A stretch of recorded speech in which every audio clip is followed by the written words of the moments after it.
Önce pudra şekerimizi döküyoruz. Şimdi de bir çay bardağı yağımızı döküyoruz. Şimdi yoğuruyoruz. Buğday nişastası kullanıyoruz. Dolu dolu kabartma tozu ve vanilya. Yavaş yavaş un ekliyoruz.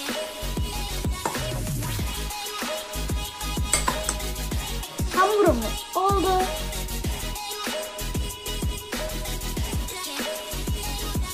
Biraz alıp kakao yapacağım. Bir çay kaşığı kakaomuzu ekliyoruz. Yapıp tabağımıza koyuyoruz.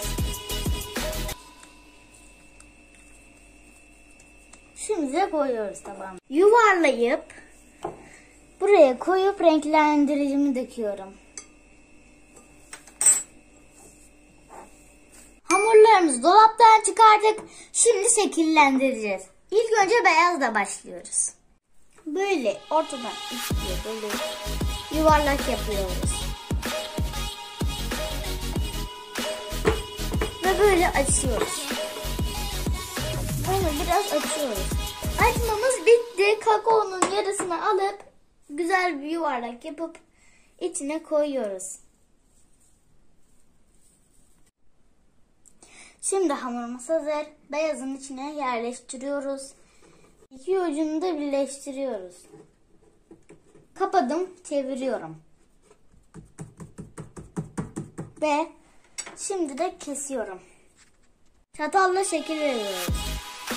Şimdi kesiyoruz.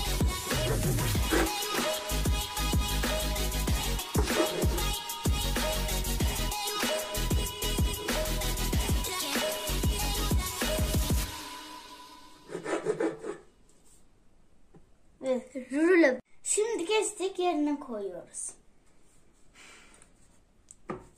Rüle yaptım. Kestim. Şimdi de çiçek yapıyorum. Şimdi kürdanla üstüne şekil veriyorum.